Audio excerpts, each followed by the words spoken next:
Nada Shabot, historiadora norteamericana de origen iraquí. Su trabajo de investigación ha sido fundamental para visibilizar la producción artística aún poco conocida del Medio Oriente. Está al frente del más importante compendio de textos críticos sobre la producción de artistas e intelectuales árabes del siglo XX. Carlos Roberto Ferreira Brandao, director brasileño del MASP.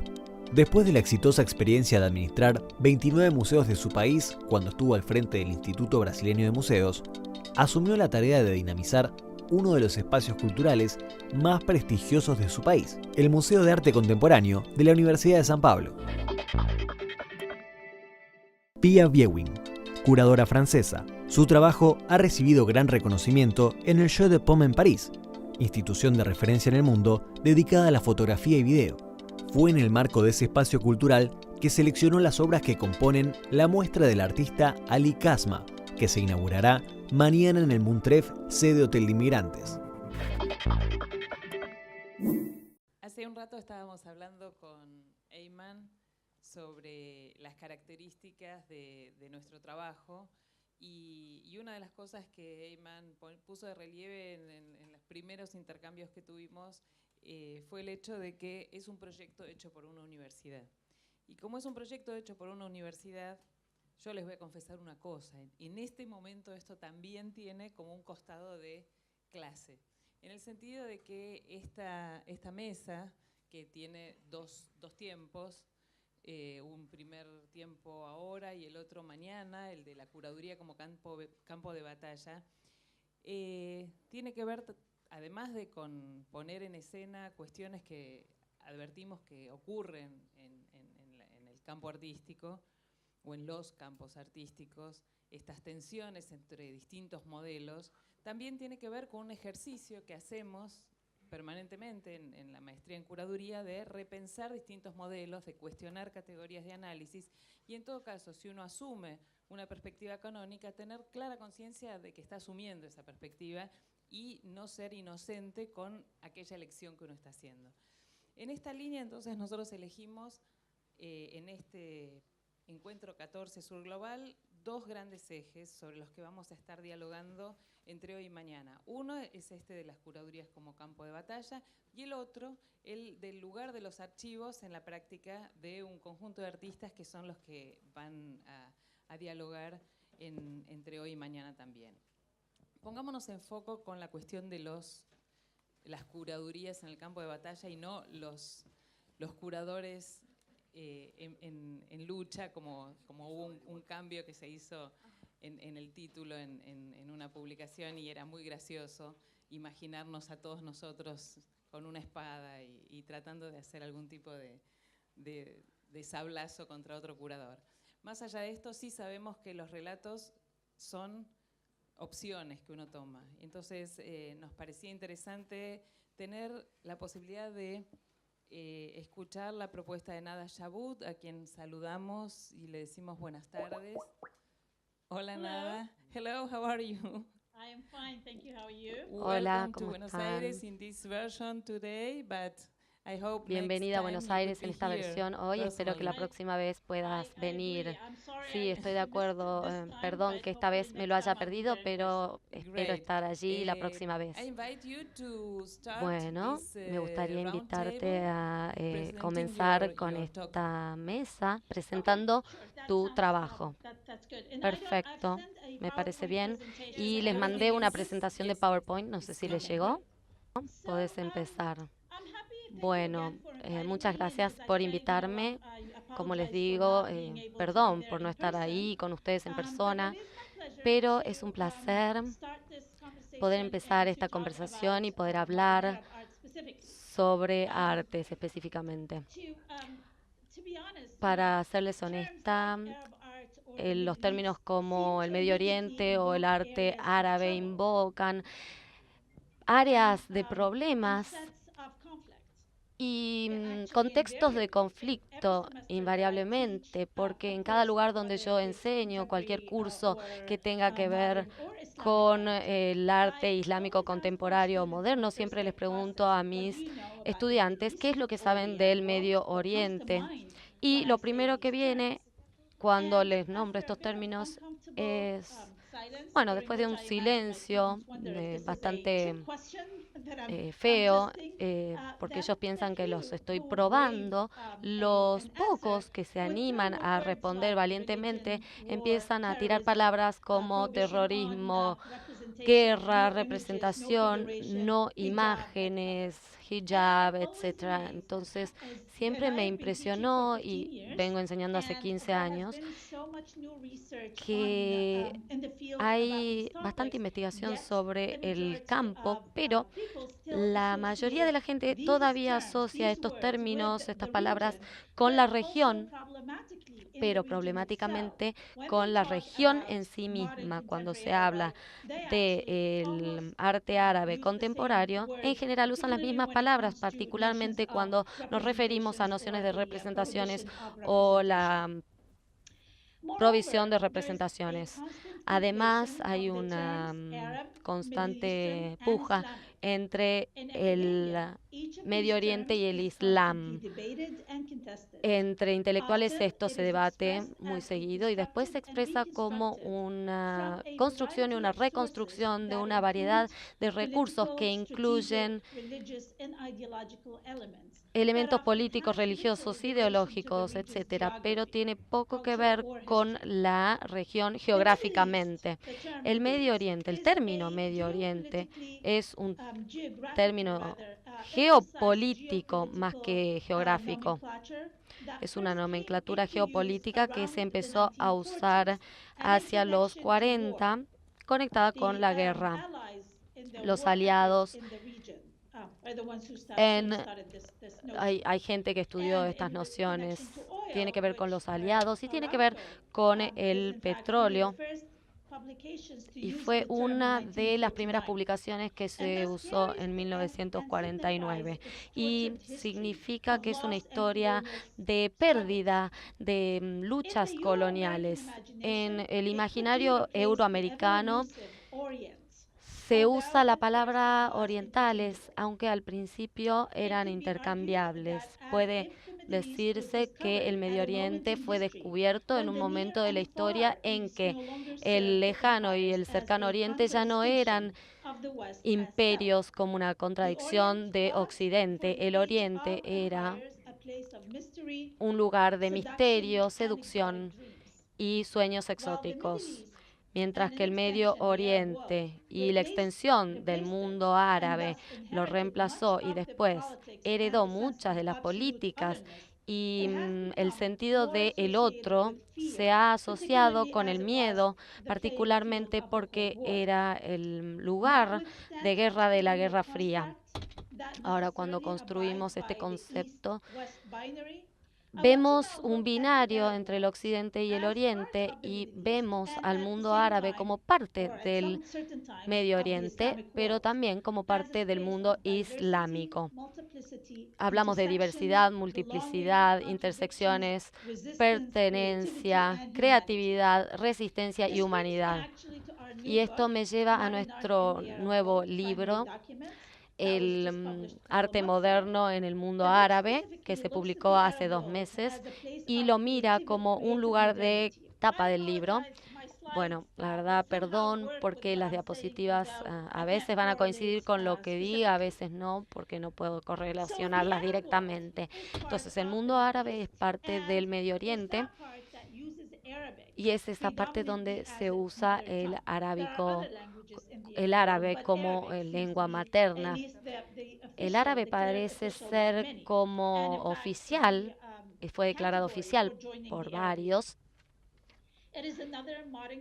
Y hay otra construcción moderna en términos de la necesidad eterna. Nuestro libro, de hecho, traza cómo los artistas fueron formando el legajo que intersecta con el Medio Oriente, pero también se desafía todas las construcciones existentes. Entonces, déjenme empezar por decirles que el término Arab es un término que se equipara con el Medio Oriente, pero también se refiere a algunas tareas políticas y también refleja una concepción negociada sobre una identidad cultural que se está negociando, como una multiplicidad de lenguajes, de idiomas que existen en el mundo árabe, pero que también habla sobre los desafíos de la unidad política, la negociación del imaginario árabe dentro de la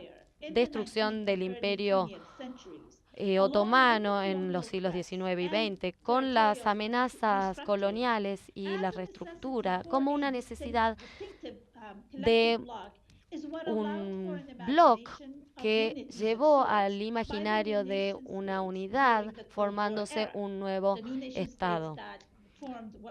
Entonces se formó el mundo árabe de hoy. El siglo XX como íntegro ha hecho un acto de periodo enorme, uno que fue dejado de lado y aún así permanece en contacto con los medios y trajo a los artistas por ciertos momentos, a veces a través de tareas privadas y a través del establishment y las instituciones que hablaban de convenciones. Las manifestaciones que se hacían y también en los periódicos, y también había una contribución para con las personas. Se veía el rol de los artistas como ciudadanos de los nuevos estados. La construcción de la nación y la identidad ocupó a muchos intelectuales. Los artistas estaban conscientes sobre las estructuras de poder y estaban preocupados por formar el discurso emergente. Esto contribuyó a formar una identidad visual nacional. En general la palabra fue reflexiva, experimental, y posicionó varias áreas de contestatarias del alcance de esto. En varios contextos había una contranarrativa que heredaron los artistas árabes. Tomaron distintas formas, incluyendo un simbolismo y una narrativa, a pesar de estar negociando un nuevo idioma abstracto, como los ejemplos que estamos viendo en los trabajos del PowerPoint, que están publicados en nuestro libro y que muestran varios ejemplos de representaciones abstractas y basadas en la narrativa. La propiedad de la abstracción va a ser cuestionada en varias ocasiones dentro de los contextos postcoloniales. Y esta discusión de nuestro libro, que se explica en nuestro libro, donde hay varios debates entre se pregunta si la abstracción es la forma del arte árabe en el siglo XX y cómo el arte refleja o no la nueva identidad árabe, cómo se viene formando políticamente o culturalmente. El progreso del arte moderno ha sido bien percibido por los artistas transnacionales y de ahí viene el término árabe. Y esto se ve como un proceso que se va desarrollando, pero no como un cambio repentino como se dio en Europa. Entonces pudieron mediar entre la modernidad y la historia y consecuentemente no reconocieron el legado de esto, la modernidad, el modernismo en un momento de energía renovada. Se dio como un modo de entendimiento para ver esta crítica y un rechazo que hubo en Europa, que fue problemático porque lo que imponía la modernidad. Dentro de las negociaciones se dio una estructura para intersectar en esta existencia transnacional. La creatividad árabe lo que hace es ver una dialéctica y una rearticulación que integran a la confluencia. Hay una continuidad y un quiebre. Entonces, se da una narrativa fluida que no es lineal, no es cronológica en la historia, y la noción de un arte unido en el mundo árabe para poder enfrentar al desafío de la modernidad y el legado al mismo tiempo. Estamos intentando articular su propio desempeño de la modernización que en las prácticas modernas, al mismo tiempo que las particularidades se fueron dando dentro de historias compartidas. Dentro de la presentación de PowerPoint van a poder ver, yo incluí un mapa para que pudieran localizar dónde está la transnacionalidad árabe y cómo se da eso en Europa y África más específicamente, y cómo esto intersecta con el Medio Oriente y con el Islam. Hay algunos ejemplos de obras de arte, pero también he incluido, por ejemplo, una cita del artista Jawad Selim en que habla sobre lo moderno y la modernidad y la articulación de este arte que expresa la era en la que vivimos. De hecho, Jawad Selim es uno de los cofundadores del grupo de Bagdad de arte moderno. Está mirando la región que se llama Irak en este momento entre las dos guerras mundiales, y en este periodo de creatividad y de renovación, dada la distancia geográfica de Europa, pero también debido a que esto era un espacio de encuentros entre artistas que estaban allí, pero de gente que pasaba y estaba dispuesta a focalizar en el mundo, lo que estaba pasando en Europa. Cada uno focalizaría en su punto de vista del debate. Y también incluía algunos ejemplos de algunos artistas de Palestina, África del Norte, algunos trabajos que tienen que ver con la historiografía y que se vieron en las bienales anteriores. Y también incluí fotos de un grupo de artistas modernos árabes en los 70, cuya solidaridad fue muy importante para promover, entender, negociar qué es el arte árabe, cuál es el rol social que tiene el artista y el arte, y las culturas avanzadas en el cambio, en asistir el cambio en la política y entender sus propios contactos y cómo esto se desarrolla en el resto del mundo. Hay algunas diapositivas que muestran el encuentro de la Asociación de Artes Plásticas en distintas bienales, una en Damasco, la Bienal de Bagdad, después la Bienal de Marruecos y la de Libia. Pero la noción de política o estar preocupados por la política y cómo esto afectó a la disolución de la unidad son algo también muy importante para considerar, y cómo esto reflejó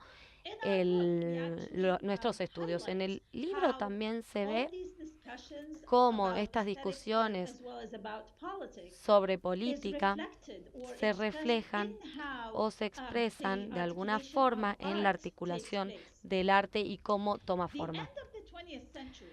A fines del siglo XX se dio un cambio en los centros de exhibición de arte árabe. Hubo una destrucción sistemática de los centros tradicionales en la región. Se dieron lugares alternativos en el Golfo especialmente por nuevas energías que había. Y la plataforma de arte se postulaba como un lugar de distintas evaluaciones y experiencias. Hubo una posibilidad sin precedentes de poder intercambiar el terreno global que complicó la noción de la identidad más allá del reconocimiento convencional, porque la diáspora fue creciendo, incluyendo a la identidad árabe. Por ejemplo, incluso para mí como persona dentro de la publicidad de la Bienal Sur, por ejemplo, vi que yo de hecho estoy asociada con Irak, aunque sí soy una académica estadounidense y les estoy hablando desde Texas, pero esto es más complicado, va más allá de la estética. Y viendo una promesa de equidad, la era global ha mostrado una movilidad en la cual hay interacciones que se celebran y yo espero que este foro que estamos empezando hoy nos dé parte de estas intersecciones, nos permita interactuar. Muchas gracias. Pueden hablarme aunque no puedan verme. Bueno, la verdad pienso que tu presentación focalizó a la mesa redonda en cuanto al tema de las narrativas y también considero que tu trabajo es muy cercano a algunos de los trabajos en los que estamos focalizando en Latinoamérica y en las problemáticas de Latinoamérica. Nuestra narrativa está llena de estos temas que vos subrayaste. Me gustaría invitar a la gente a hacer preguntas para que nada pueda continuar con su vida. Sí, primero déjenme agregar algo antes de empezar. De hecho, esta es la razón por la cual este foro se dio y por lo cual es tan importante, porque es un lugar de interacción. Hay cierta solidaridad que existe entre el siglo XX y lo que se llama el mundo postcolonialista, ya que continúa hasta hoy en día y hay muchos paralelos hoy en día, hay muchos entendimientos de problemáticas similares y considero que esto es más importante durante lo que pensamos que es una era global que quizás libera el pasado, pero sí, tenemos claramente las mismas problemáticas.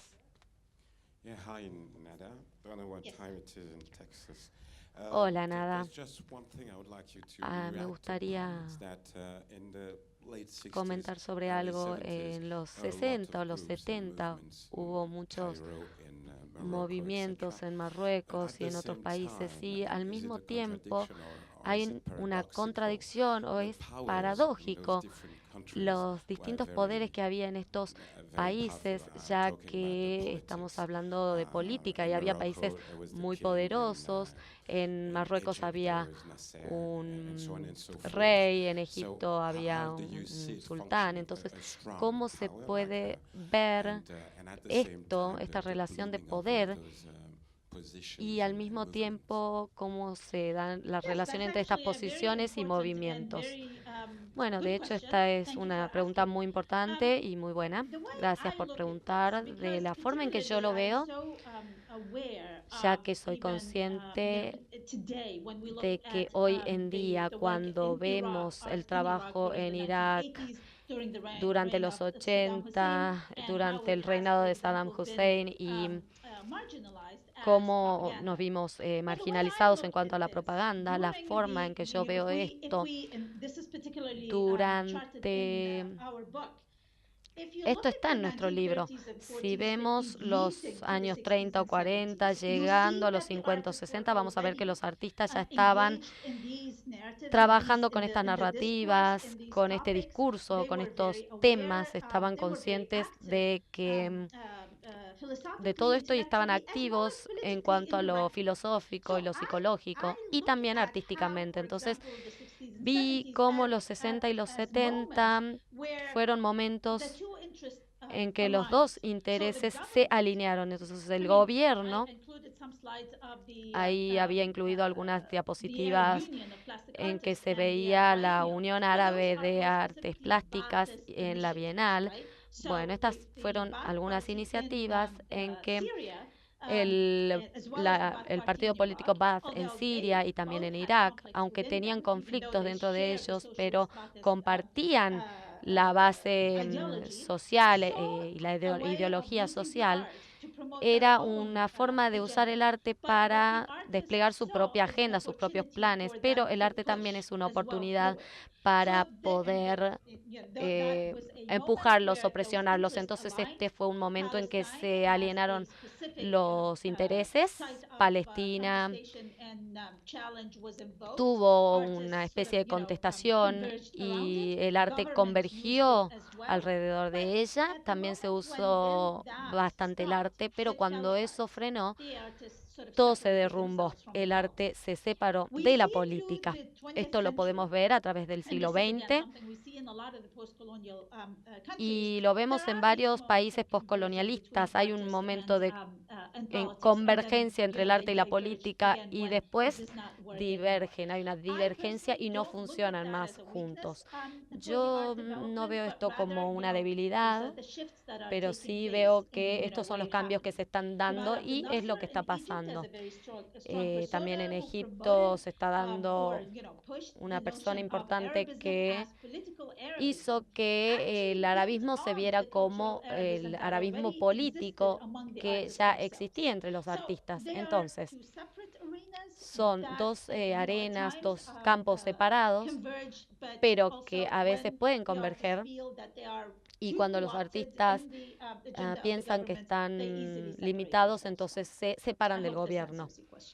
Espero que esto responda a tu pregunta.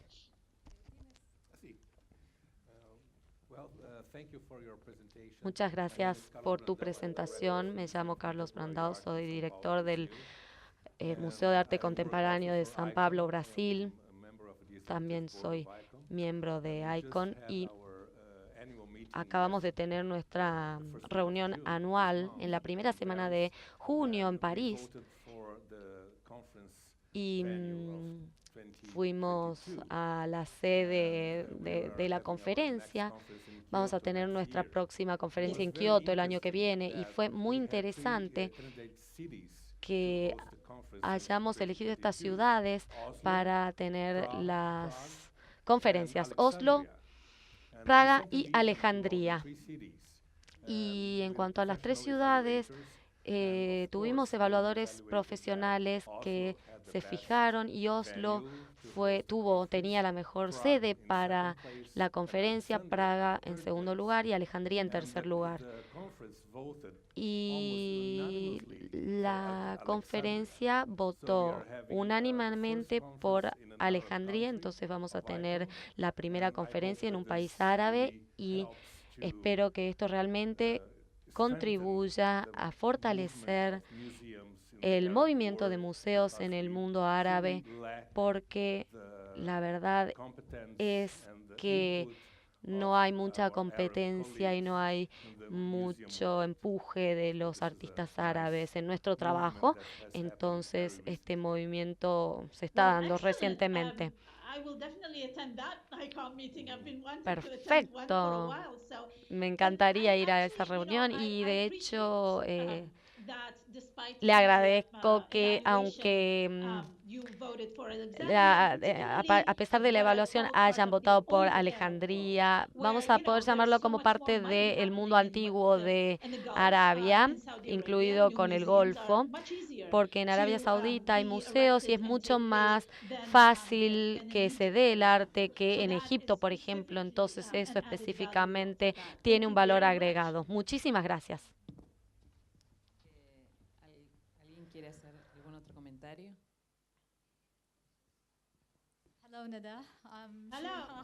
Hola, Nada. ¿Cómo estás? Iman, ¿cómo estás?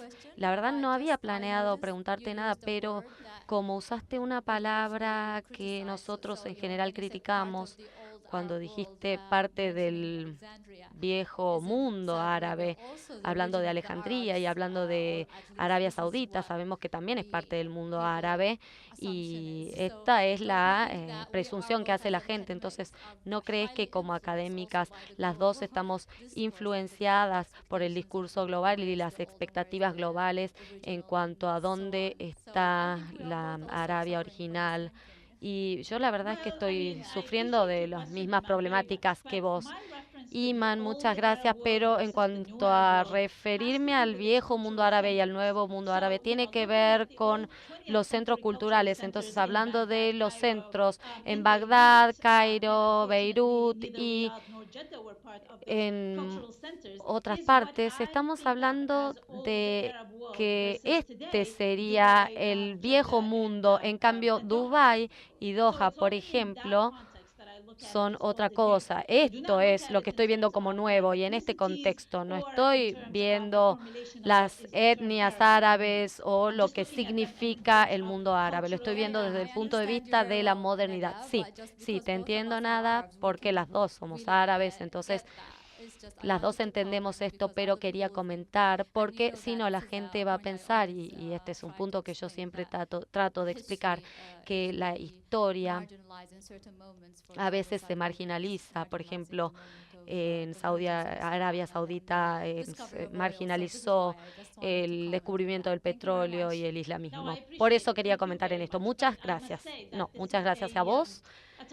Pero quiero decir que esto es un tema que requiere más discusión y más debate porque el nuevo mundo árabe es de hecho lo que está pasando en Abu Dhabi o Dubái y es totalmente diferente a lo que está pasando en Alejandría, Cairo o Bagdad. Así que es algo mucho más complejo, pero muchísimas gracias, Iman, por tu pregunta y clarificación. Gracias. Última cuestión. Is there another question? Florencia. Ah, pensé que... Well, I have last one. Simón Dami. It's an easy and complex one.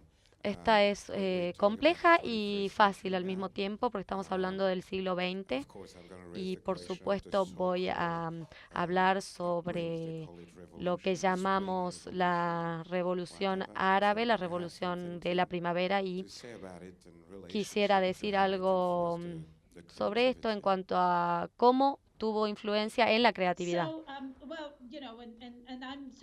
Bueno, la verdad que me encanta verlos a todos virtualmente, incluso a los que me hacen preguntas y los conozco por sus nombres, por su reputación, pero muchas gracias por su pregunta. Para serles honesta, estas nociones de la primavera árabe es algo muy problemático porque fue un momento específico que se dio en el siglo XXI y claramente los resultados o el nombre de esta problemática en cuanto a la primavera árabe, como la propaganda que se dio alrededor de eso fue muy problemática y la idea es que esto motivó una renovación en el arte que es igualmente problemática porque muchos artistas estaban usando ciertas notas del tiempo, de esos tiempos, y el término revolución, en que varios tenían puesta su fe, no cambia, de hecho, el hecho del desarrollo de las artes. Entonces, si hablamos de los museos en particular, creo que mirando a Egipto,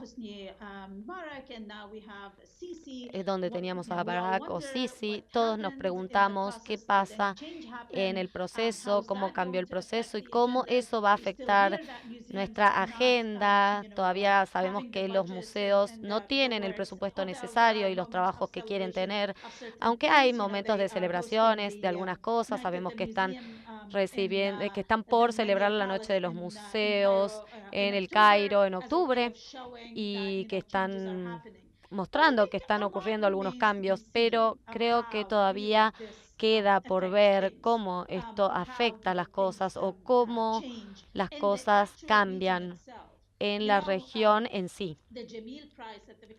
El precio Gemil del Albert Museum se dio a conocer ayer y fue un premio en conjunto, y una de las personas que se lo ganó fue una árabe que vive en Francia. Entonces, lo que ha pasado en Irak puede haber afectado lo que pasó, pero el hecho de que una arquitecta y una artista iraquí lo haya ganado es importante. Pero esta es una pregunta compleja. Bueno, muchas gracias. Creo que era necesario hacerla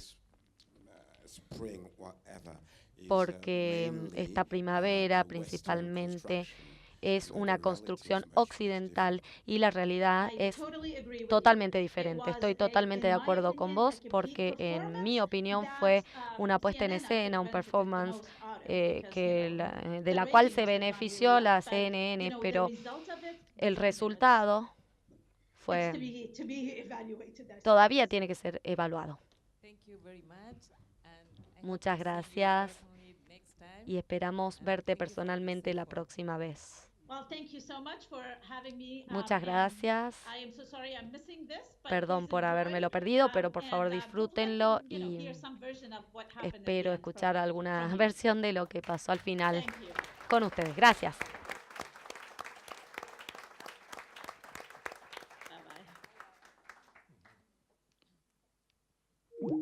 Bueno, muchas gracias. Normalmente nosotros hacemos presentaciones y tratamos de circular más la voz y de que haya otro tipo de diálogo sobre el final, pero dada la dificultad de nada, lo hicimos de esta manera.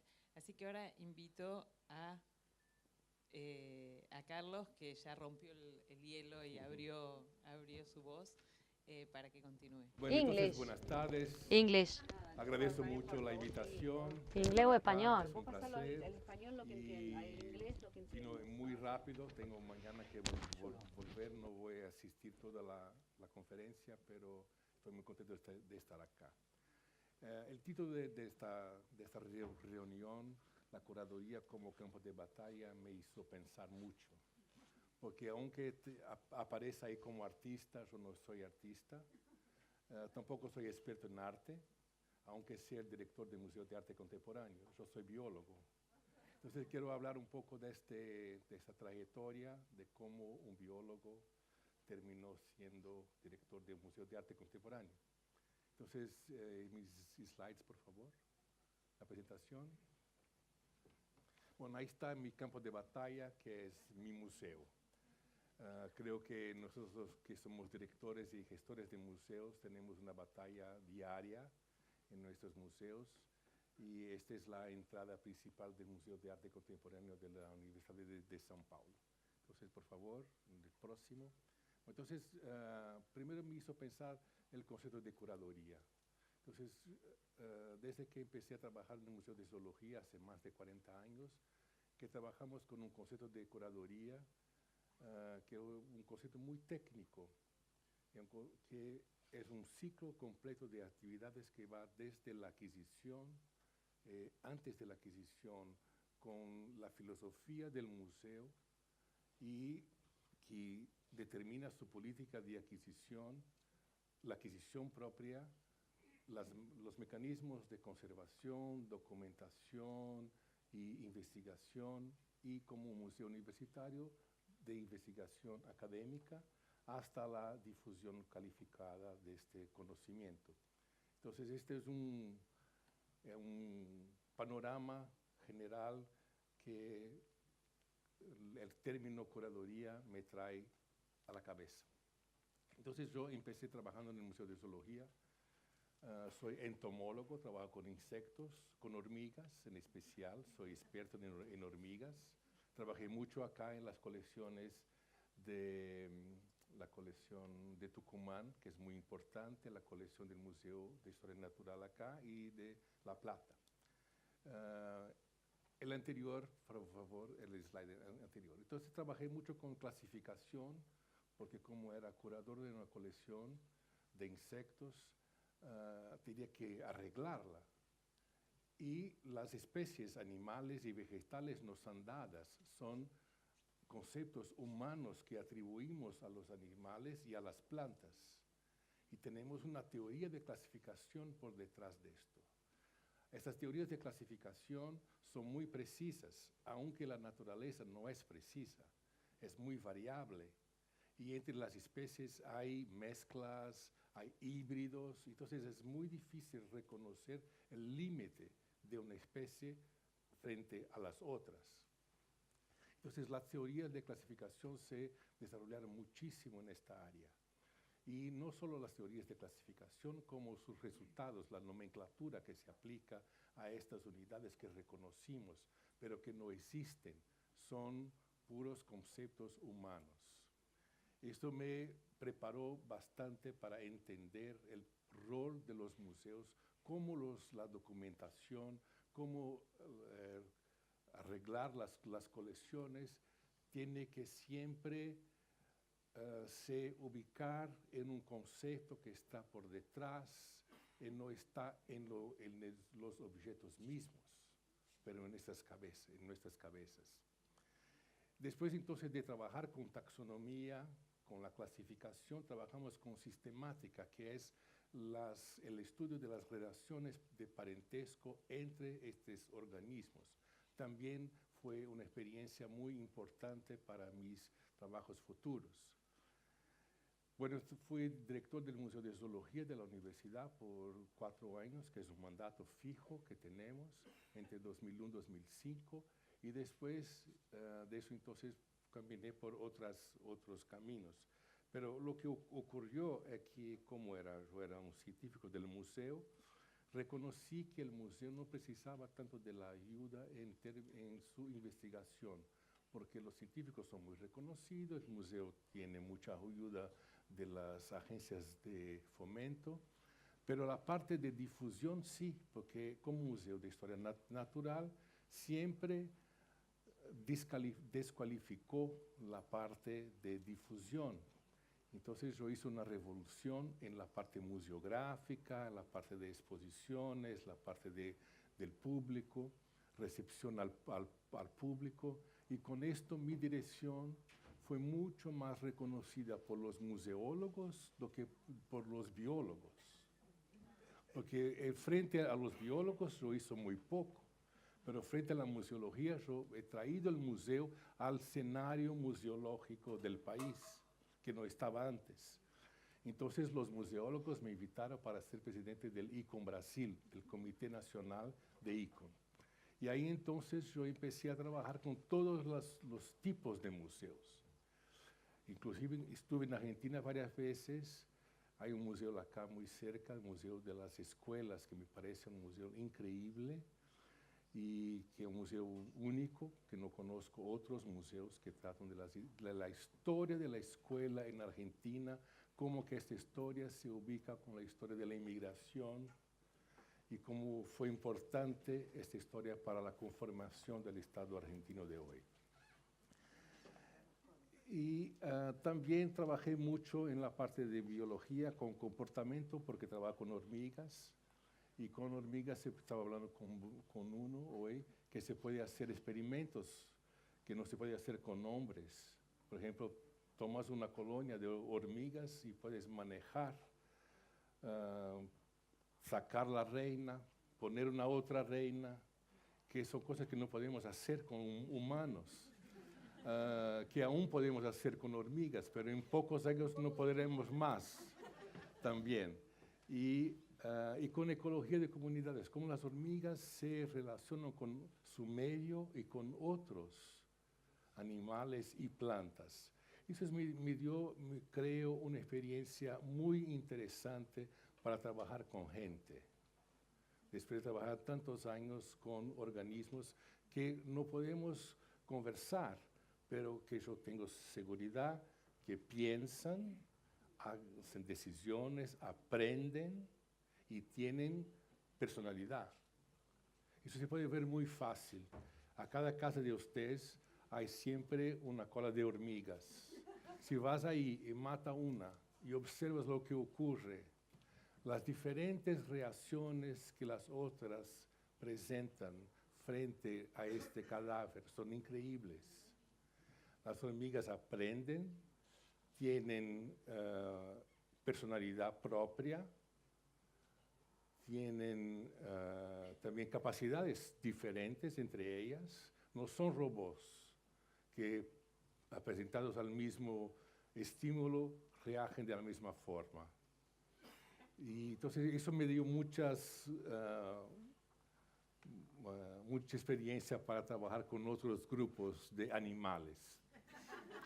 Entonces, después de trabajar en ICOL de 2005 hasta 2009, me candidaté al comité ejecutivo y integré este comité de ICOL entre 2013 y 2013 traímos la conferencia internacional de ICOL por la segunda vez en América Latina, la primera vez en Buenos Aires, la segunda vez en Río, en 2013, y traemos como 2.500 profesionales de museos de 110 países y que trabajaron en 50 museos de la ciudad de Río de Janeiro. Fue una experiencia increíble para los museos locales y pienso que para los museos, para los profesionales también. Bueno, después de eso, entonces, el ministro de la Cultura de Brasil, Juca Ferreira, me invitó para ser presidente de IBRAM, que es el Instituto Brasileño de Museos, que pertenece al Ministerio de la Cultura y que es responsable por la gestión de 29 museos nacionales, federales, pero también por la gestión de la política de los museos, las leyes para los museos. Tenemos una ley de 2003 que instituye la Política Nacional de Museos, y 2009 la ley que se llama Estatuto de Museos, que define los museos y define también cómo que debe ser la estructura y cómo que debe ser el funcionamiento de los museos brasileños. Esto fue hasta 2016, que con el impeachment de la presidenta Dilma, yo salí del gobierno entonces y me sucedió, algunos de ustedes deben conocer, a Marcelo Araújo, que está hoy frente al Instituto Brasileño de Museos. Y entonces retorné a la universidad y había un puesto abierto de director de Museo de Arte Contemporáneo. Y yo pensé que sería una buena experiencia estar ahí sin ser curador de arte contemporánea, sin ser experto en arte contemporánea, porque ahí no tengo competencia con la gente que trabaja en el museo. Yo estoy ahí como gestor y no como artista o como curador o como crítico de arte. Entonces yo puedo aplicar lo que aprendí en otros sitios en el Museo de Arte Contemporáneo. ¿Y cómo hacerlo? ¿Cómo tratar un museo tan complejo, con una historia tan increíble, con un acervo buenísimo que tenemos y con un edificio increíble que tenemos? ¿Cómo tratar todas estas complejidades al mismo tiempo? Tenemos esta figura, creo que es un resumen de lo que tenemos que tener en cuenta al hacer gestión o curaduría institucional, no curaduría de acervo o curaduría de una exposición, pero una curaduría de una institución. Tendremos que llevar en cuenta los aspectos, el medio internacional donde vivimos. Entonces, las definiciones, por ejemplo, de ICOM, el código de ética de ICOM, de otras también asociaciones como Alianza Americana de Museos.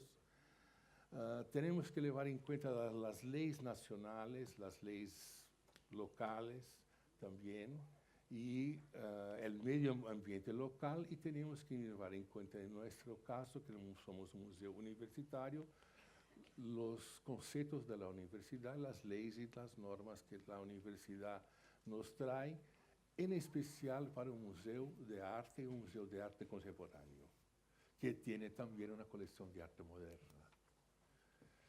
Nuestra historia es una historia un poco compleja, entonces tenemos una colección que empieza con Bala, de un cuadro más antiguo que tenemos, el de 1910, hasta hoy. Tenemos como 12.000 obras de arte contemporánea, siendo que el 90% es en papel, pero tenemos una colección muy importante de telas y de tridimensionales también. Entonces, en el próximo.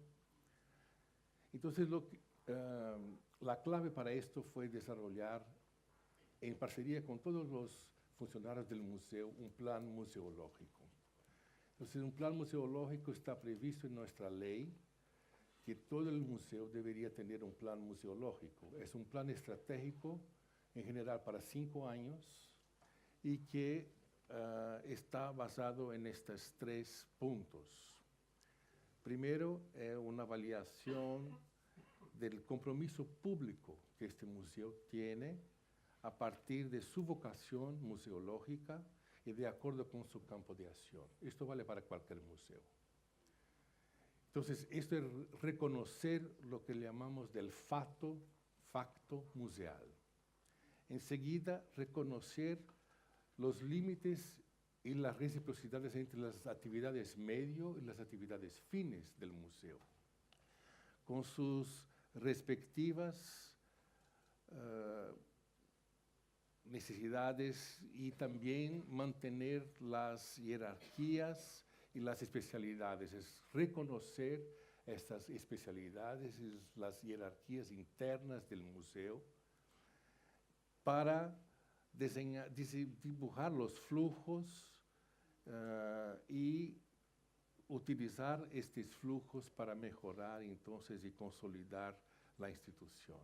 Eso es que llamamos fenómeno, es un fenómeno museológico. Y por fin, el proceso museológico, entonces, sería sistematizar y monitorar periódicamente esas avaliaciones que deben ser hechas para disminuir los impactos de los problemas y para aumentar el potencial y mejorar el engajamiento de este museo con políticas públicas más amplias.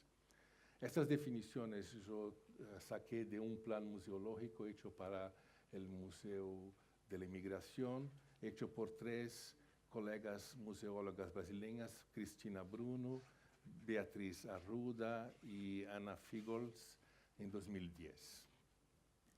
Entonces, con este plan en mente, yo propuso al museo una rediscusión de todas sus actividades con base en este plan. Estamos aún trabajando en este plan, hace 1 año, en el próximo, por favor. Sí, ahí está el Museo de Arte Contemporáneo, que está ubicado en un edificio modernista, construido en 1954 por Oscar Niemeyer, como parte de un complejo de edificios que se inauguró para conmemorar 400 años de la fundación de la ciudad de São Paulo, en el Parque Ibirapuera. Entonces, es un conjunto de edificios donde hoy están abrigados la Bienal, el Museo de Arte Moderno, el Afro Museo también, y un nuevo museo que se arregla en este momento, que es el Museo de las Civilizaciones. Próximo, ahí está el Museo Modernista de Niemeyer. Próximo. Está el Parque Ibirapuera, visto del terrazo de nuestro museo. Entonces, a la izquierda aparece el edificio de la Bienal, enfrente la Oca, que es una gran sala de exposiciones, después un edificio más que parece una pirámide caída, que es el teatro, y a la izquierda entonces está todo el Parque Ibirapuera. Antes, el museo no estaba alejado del complejo de los otros museos porque no había esta avenida. Esta avenida es más reciente. El próximo. Entonces también, muy recién, la UNESCO publicó una recomendación para protección y promoción de los museos y colecciones en noviembre de 2015 en París. Brasil tuvo un rol fundamental en esta recomendación, porque en 2011 reconocimos en el IBRAM que no había un documento recién de la UNESCO acerca de museos. El último documento de la UNESCO acerca de museos era de 1960. Y Brasil entonces propuso a UNESCO un estudio acerca de museos y del rol social que los museos pueden tener. La Conferencia General de la UNESCO aprobó esta idea en 2012 y contrató al ICOM Internacional para hacer un primer borrado de este documento. En este primer borrado sacaron las colecciones. Era solo sobre museos. Pero las colecciones son muy importantes, aunque sean muy polémicas, porque hay colecciones particulares, hay colecciones con orígenes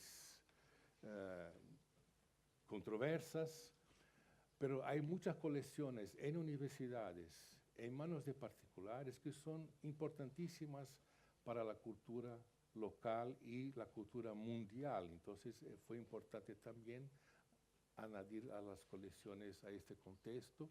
Y esto también fue un trabajo muy fuerte de la delegación brasileña en la UNESCO, y conseguimos entonces en 2015 esta aprobación en el mismo día de los grandes atentados del Bataclan. Cuando salimos de la UNESCO estaba ocurriendo el atentado del Bataclan. Bueno, entonces yo no voy a hablar acerca de la recomendación, pero en los próximos 3 slides yo tengo un pequeño resumen que muestra, por favor, la recomendación. Yo puse en color roja ahí los conceptos principales de esta recomendación. No voy a leer esto, pero yo me gustaría de recomendar a ustedes que conozcan esta recomendación. No es muy larga, pero es muy densa, muy interesante. Tuvo la aprobación de todos los países miembros de UNESCO, para que esta recomendación sea implantada en los países. Es necesario que los profesionales de museos la conozcan y exijan de sus gobiernos que las efectúen. Lo próximo. Sí, entonces están los capítulos que hagan las funciones primarias del museo, de los museos. El próximo, y también en el próximo tenemos el último, creo, sí, las políticas generales para los museos. Entonces, esta recomendación reconoce el rol fundamental que los museos tienen para el desarrollo social, y trata de todos los tipos de museos, museos pequeños, locales, a museos nacionales y grandes, y también trata de cómo estos museos cómo que deben ser manejados por los gobiernos. Entonces es muy importante que los profesionales que trabajan en museos conozcan y aseguren esta recomendación. Próximo. Bueno, ahora hablando un poco del Museo de Arte Contemporáneo. Este es el terrazo que recién inauguramos, un restaurante, un bar, y ahora estamos inaugurando un oyster bar también en la terraza. El próximo. Entonces, esto fue cómo hicimos el plan museológico. Hay varias maneras de se construir un plan museológico y optamos por la forma participativa. Todos los empleados del museo, de todos los niveles, participaron de esta discusión. Entonces, reconocimos que el museo está compuesto por 9 áreas, 9 sectores. Y estos sectores, entonces, empezamos con una análisis SWOT. El próximo, un análisis SWOT. Ahí están los capítulos que componen nuestro plan museológico. Los capítulos que están en rojo están ya escritos y los otros estamos finalizando. Entonces hicimos un análisis SWOT, que era un análisis muy sencilla, las cosas que son buenas para el museo, las cosas que son malas para el museo, del medio interno y del medio externo. Con bases en esto, entonces, cada grupo, cada uno de esos sectores se reunió en particular y determinó entonces cuáles serían sus ideas para los próximos 5 años, que cada sector gustaría de atingir en 5 años. Y después entonces sumamos a todas esas decisiones, hicimos un plan general para el museo año a año, a cada 5 años. Ahora estamos trabajando el año 2018. ¿Qué que los 9 sectores quieren hacer en el año 2018? Hay algunas acciones que involucran a varios sectores, otras son acciones particulares, pero con eso se puede planear. Se puede planear institucionalmente lo que vamos a hacer, cómo vamos a aplicar nuestros pocos recursos para conseguir cumplir a esos objetivos. ¿Qué indicadores vamos a utilizar para monitorar estas acciones? Todos estos puntos son tratados en el plan museológico, que es una herramienta muy importante para esta batalla diaria que llamamos curaduría institucional. Entonces, este es mi mensaje que gustaría de dejar acá, que curaduría, hay varios niveles de curaduría, pero la curaduría institucional necesita de una planificación muy próxima de la realidad, muy próxima de las jerarquías, de las competencias que hay en el museo, que solo respetándolas es que podemos entonces construir un plan que todos se encuentren. Muchas gracias. Gracias, Carlos. Hablo en español. Muchas gracias.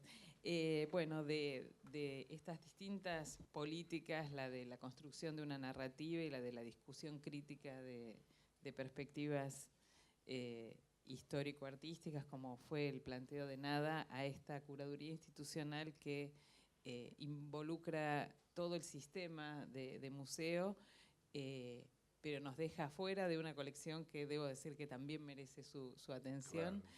Y que por las características del museo además lleva adelante, involucra distintas líneas de investigación e investigadores, que es toda una zona muy, muy rica del museo que dirige Carlos. Pasamos ahora a Pía con una puesta en foco más particularizada del trabajo del curador no institucional, sino en la institución. I don't know how, c'est comme ça? Voilà. Okay, thank you so much for your invitation. I'm so pleased to be here. Muchas gracias por su invitación. Estoy muy contenta de estar acá y voy a mostrarles algunas imágenes que tienen que ver con el arte, pero que son lejanas a las dos presentaciones que acabamos de escuchar. No tienen mucho que ver, pero creo que sí pueden llegar a complementarse de alguna forma, y eso es interesante.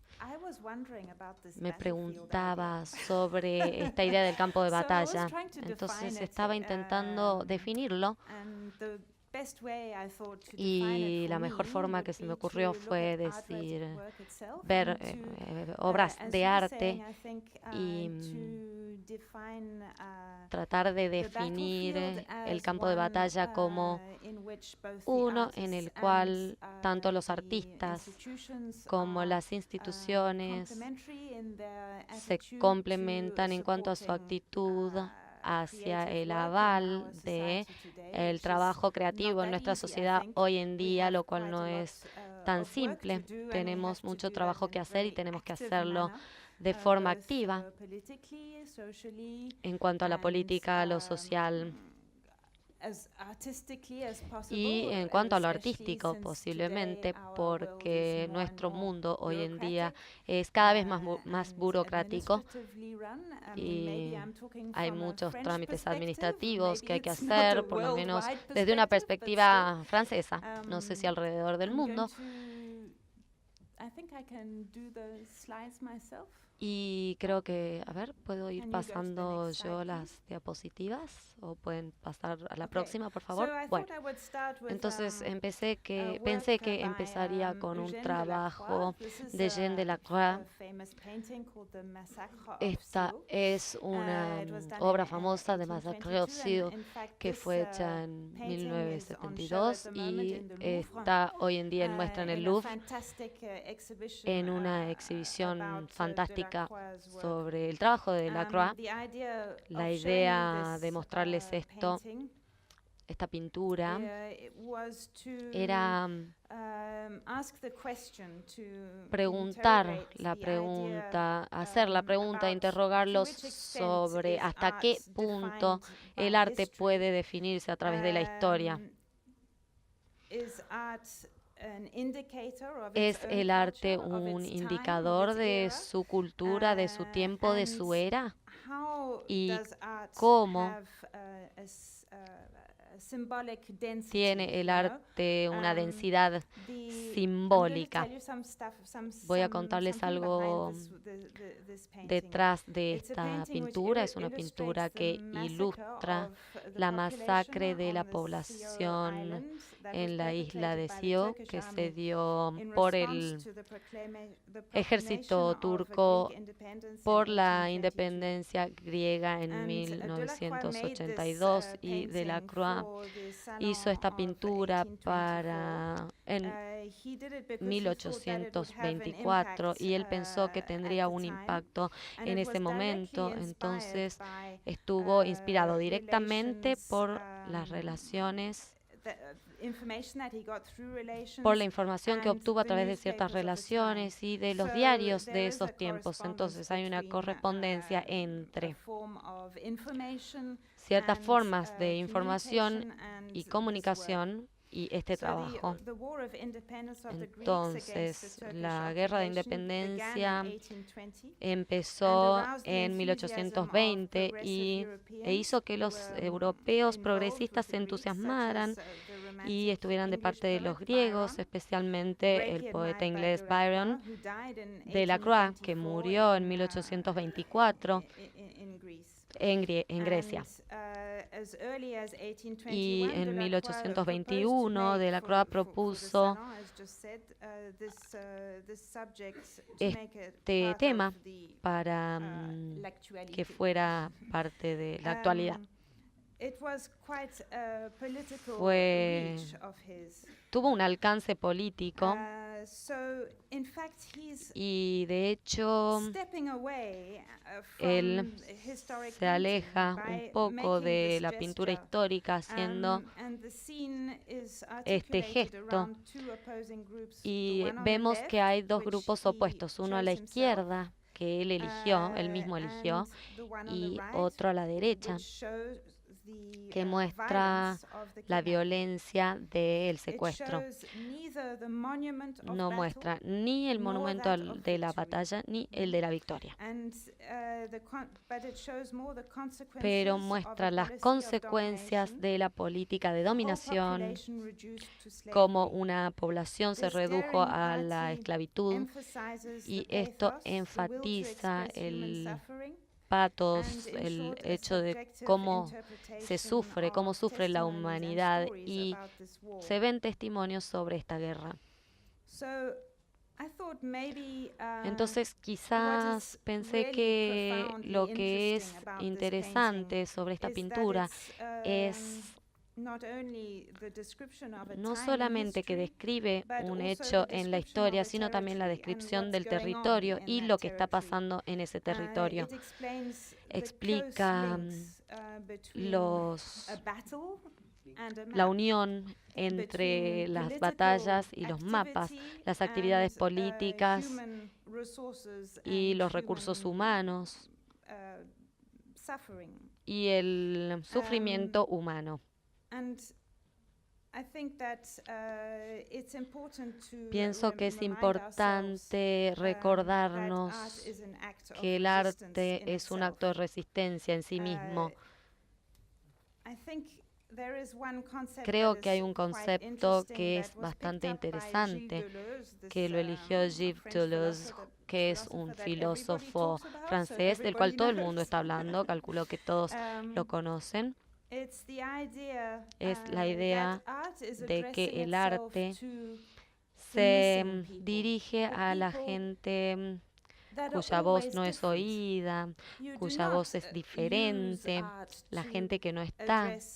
No se usa el arte para dirigirse a la gente, a cierta parte de la sociedad,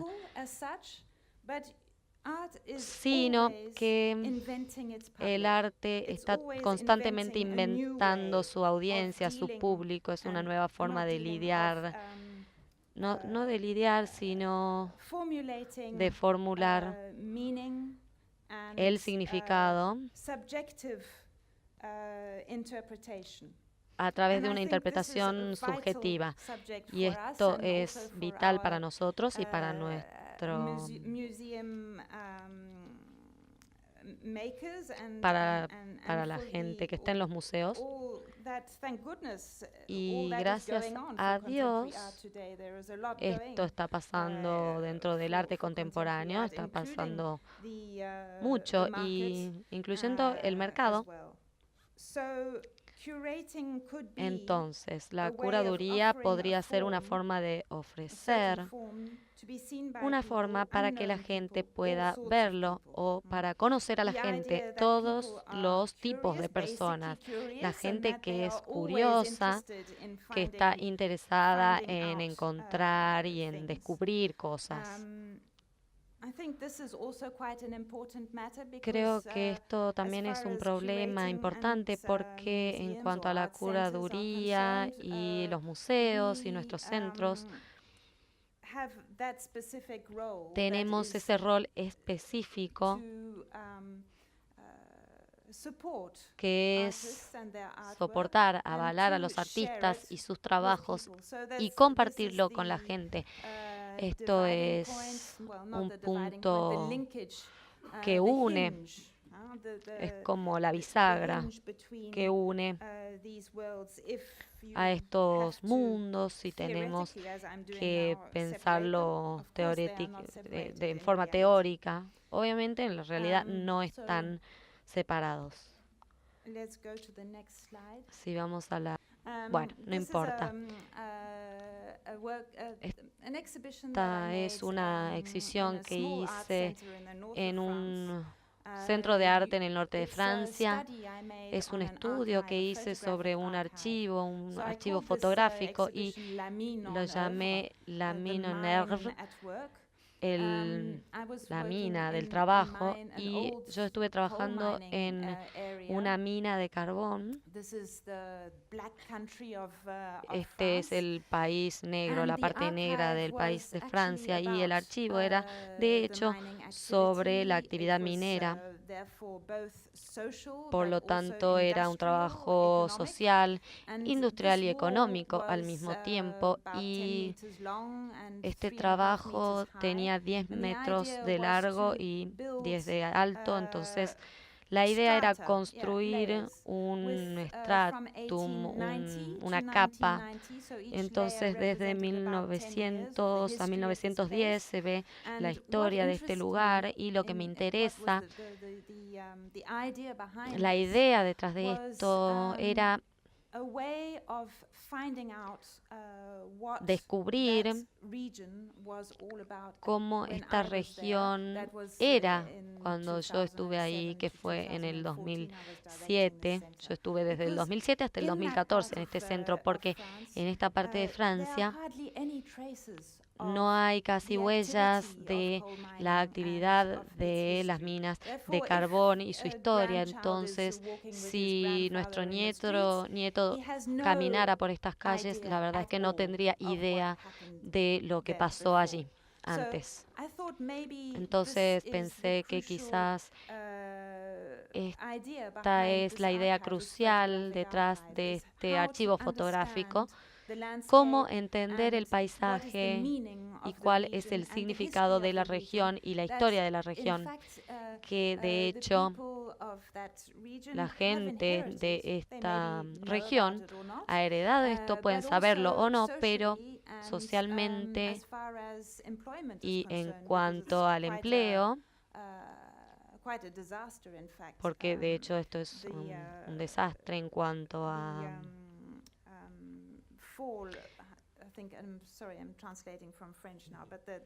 Perdón, estoy traduciendo del francés, pero en cuanto a la industria no fue convertida en otra industria, sino que se dejó como en una especie de vacío, y esto mismo pasó con el paisaje. Entonces se ven estratos desde hace 10 años, entonces vamos de 1890 a 1990 y se puede leer un montón de cosas en todas estas imágenes. Y esto fue muy interesante para los niños, para las escuelas, porque pudieron usar este material para poder entender la historia. Entonces, haciendo programas de residencia y exhibiciones. Este es un artista que se llama Mark Patul, que está bastante comprometido socialmente. No sé si pueden verlo, está bastante chico, pero está usando su cámara para desarrollar una relación con la gente con la que trabaja o con la que ha trabajado durante bastante tiempo, como ser 3, 4 años. A ver, en la siguiente hicimos esta exhibición como se llama Terre, como la tierra, y muestra su trabajo anterior, y después hicimos una nueva exhibición a los 4 años mostrando el trabajo que había hecho en la región con la gente que vivía allí. Si vamos a la siguiente diapositiva, vamos a ver una serie de retratos que hizo. Quizás vean solamente 3 o 4 diapositivas, una después de la otra, como para ver, a ver la siguiente. Entonces, la idea era traer una forma de poner la pregunta de la identidad de la gente. La gente que iba desde 1980 y no tenía trabajo, ya que, como les dije, sus nietos no sabían que sus abuelos no habían tenido trabajo, habían perdido el trabajo, y fue un ambiente bastante específico en el cual tuve que trabajar, y pensé que el hecho de hacer programas de residencia y pedirles a los artistas que trabajaran e interactuaran con la gente viviendo allí les daría sentido a sus vidas. Y hoy en día, todavía cuando vuelvo a verlo, pienso que fue un éxito y que de hecho esto tiene un rol importante y una relación directa que se puede construir en la interacción mientras se realiza el trabajo de arte, y si se hace de esta forma colaborativa, como en este ejemplo en que 3 mujeres estuvieron trabajando con el fotógrafo durante 3 o 4 años, esto de hecho cambió la vida de ellas. Y acá tenemos una pared cubierta con varios pósters de estas mujeres y hechas con papel contact. Este es el proyecto en el que estoy trabajando ahora. Van a poder entenderlo a través de mi presentación a medida que pasamos por estas diapos. Dorothy Lang era una fotógrafa estadounidense que nació en 1895 y murió, creo, en 1900. Se la conoce por este trabajo, la Administración de Seguridad de las Estancias. Fue comisionada por el gobierno de Roosevelt de ese momento, y ella estaba políticamente activa, estaba con el gobierno y trabajaba a través de fotografía, y a través de su trabajo activo se puede ver esto. Ella consideraba que las imágenes que hizo durante este periodo eran parte de su trabajo y no solamente una forma de ilustrar un programa político que era el New Deal de Franklin Roosevelt. Estoy segura que escucharon hablar de esta idea. Roosevelt intentó hacer que el pueblo norteamericano saliera de la depresión económica, inyectando dinero público en la cultura, también en la agricultura y en un alcance de varios programas. Entonces, durante esos 4 años, ella mostró una increíble migración de estadounidenses blancos que se fueron desde áreas del sur, el área media sur de Arkansas y Oklahoma a California para trabajar en las áreas de dispositivos. Hay una sensibilidad específica que tiene que ver con los aspectos humanos en esta idea de migración. La gente se iba con sus automóviles, paraban al costado del camino, recogían la fruta, trabajaban en las granjas, había tiempos específicos en los que era útil trabajar en las granjas. Obviamente durante el tiempo de que las plantas crecían, la vegetación crecía. Lo que es interesante, de hecho, en este archivo es el hecho de que muestra entre 1935 y 1939, muestra la construcción de cierto tipo de sociedad norteamericana. Acá tienen la imagen que todo el mundo conoce. Y hay otras fotos. Vamos a ver ahora la que sigue. La otra toma. Acá tenemos un fotógrafo que está realizando varias tomas de la misma escena. Y es muy interesante ver cómo ella puede retratar y mostrar el mismo tema, pero de manera muy distinta al hacer tomas diferentes. ¿Podemos pasar a la próxima diapositiva?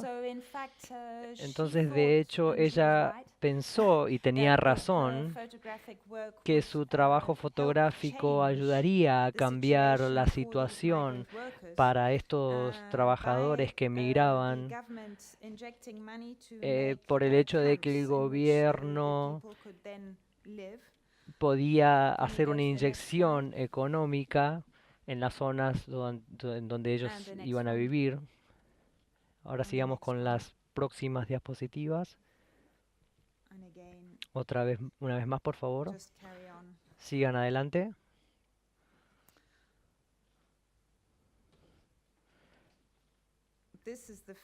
Esta es la famosa toma.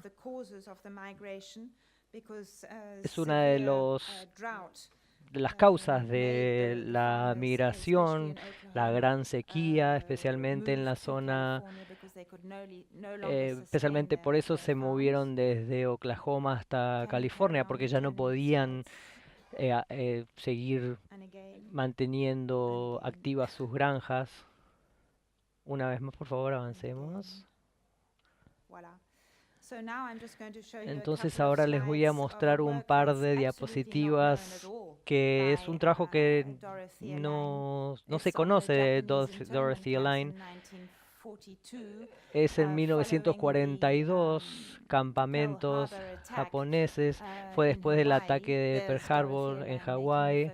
Ahí está Dorothy Elaine tomando las fotos. El gobierno estadounidense decidió enviar a prisión a los estadounidenses de origen japonés hasta 3 generaciones. Los mandaban a reclusión en campamentos. Ella mostraba imágenes de los japoneses trabajando en granjas, incluso antes de que ella realizara estas fotografías, y también California de las calles, y en el contexto en el que se estaba viviendo, y también retrató a las personas que se estaban desplazando, que en realidad eran obligados a desplazarse. Y ahora, como vamos a ver en algunos minutos, vamos a ver los campos en sí y cómo los japoneses encontraron la forma de adaptarse a esa manera de vida, a ese estilo de vida. Y eso también tendría una especie de eco y tiene una especie de relación con lo que estamos viviendo hoy por hoy, con la idea de migración forzada debido a ciertas circunstancias. Creo que es muy interesante cómo en este caso el arte y específicamente la fotografía se relaciona a través del tiempo, y en particular hemos estado leyendo mucho en las noticias los campamentos para mexicanos en Estados Unidos de Trump el día de hoy. Muchas gracias.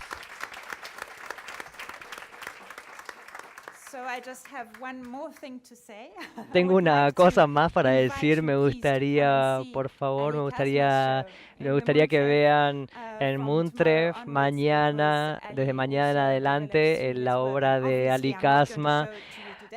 Obviamente no les voy a mostrar hoy el trabajo porque si no, no estarían viniendo mañana, pero es una relación interesante entre la historia y el mundo contemporáneo, nuestro mundo contemporáneo. Es muy, muy emocionante descubrir eso. Gracias.